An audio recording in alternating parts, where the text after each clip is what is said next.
इन बच्चों अभी present indefinite tense को बता रहे थे, है ना। तो प्रेजेंट इंडेफिनिट टेंस का बता रहे थे कल, जो है कि उसका फर्स्ट पार्ट बता दिए थे।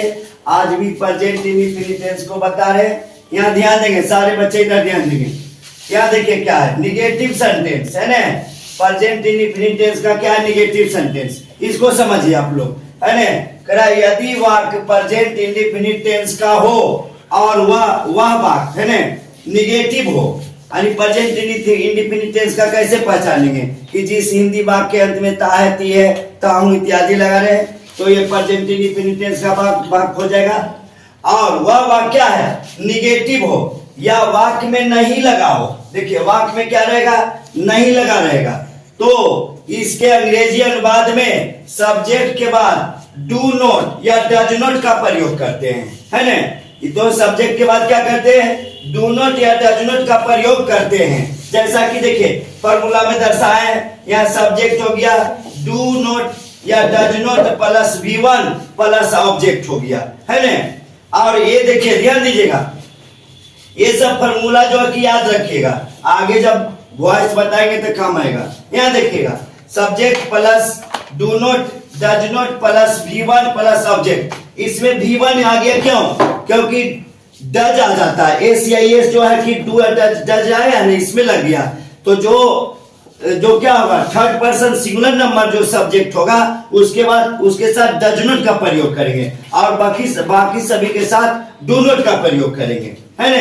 Third person singular number. जैसे देखिए यहाँ बताया है सीता गीत नहीं गाती है। देखिए नहीं आया है सेंटेंस में, नहीं आया नहीं, तो सीता क्या हुआ, थर्ड पर्सन है, सिंगुलर नंबर है, तो इसमें क्या हुआ, डू नॉट नहीं हुआ, इसमें डज नॉट होगा। देखिए सीता, यहाँ ध्यान दीजिएगा, यहाँ क्या लिखे सीता, उसके बाद डज नॉट, है ना, डज नॉट, और गीत गाना के सिंग ए सॉन्ग, है ना, सिंग और ए सॉन्ग, है ना, सिंग ए सॉन्ग। और यहाँ क्या हो गया, फुल स्टॉप हो गया, समझे। सीता गीत नहीं गाती है तो Sita third person singular number हो गया, और यहाँ क्या हो गया, सीता डज नॉट, है ना, क्योंकि third person Sita singular number इसलिए डज नॉट लगेगा, बाकी सभी के साथ डू नॉट का प्रयोग करेंगे।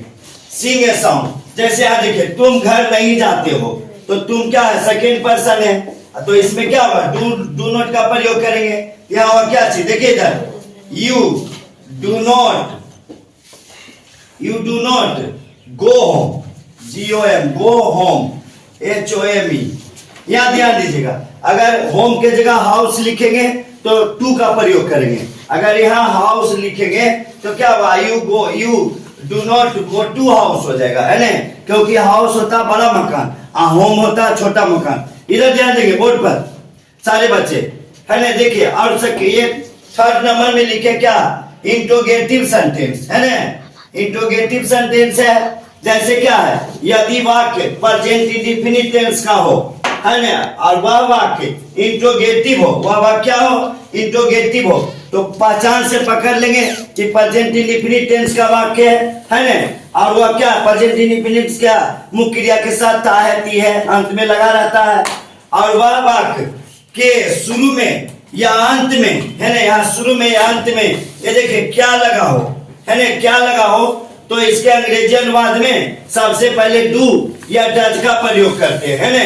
तो डज का प्रयोग किसके साथ करेंगे, third person singular number subject के साथ डज नॉट का प्रयोग, डज का प्रयोग करेंगे, है ना। और यहाँ भी निगेटिव भी मेंटेन किया है। देखिए इधर अगर नोट निगेटिव रहेगा तो डू या डज पहले, उसके बाद सब्जेक्ट, और सब्जेक्ट के बाद नोट का प्रयोग करेंगे, इसलिए यहाँ देखिए नोट भी राइट कर दिए, है ना।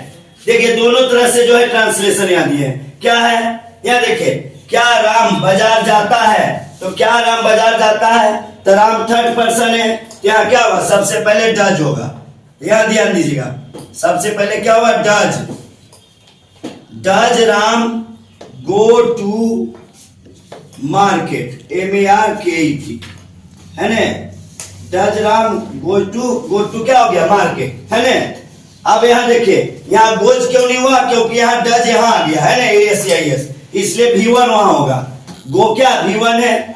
और यहाँ देखिए बे लोग खाना नहीं खाते हैं, क्या बे लोग खाना नहीं खाते हैं, यहाँ देखिए निगेटिव के भी मेंटेन किए हैं और फार्मूला के अनुसार क्या होगा, बे लोग जो है क्या है, थर्ड पर्सन है लेकिन पुलर नंबर है, तो इसके साथ डू का प्रयोग करेंगे। आइए यहाँ देखिए डू दे और निगेटिव भी है, निगेटिव है तो नोट हो जाएगा।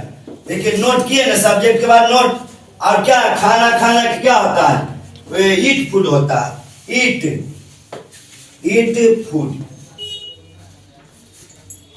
फूड है ना। अब यहाँ देखिए यहाँ भी नोट ऑफ इंट्रोगेशन छूट गया था, यहाँ भी नोट ऑफ इंट्रोगेशन होगा और यहाँ भी होगा, क्योंकि इंट्रोगेटिव सेंटेंस है तो हिंदी में भी प्रश्नात्मक चिन्ह है तो इंग्लिश में भी प्रश्नात्मक चिन्ह देंगे, है ना।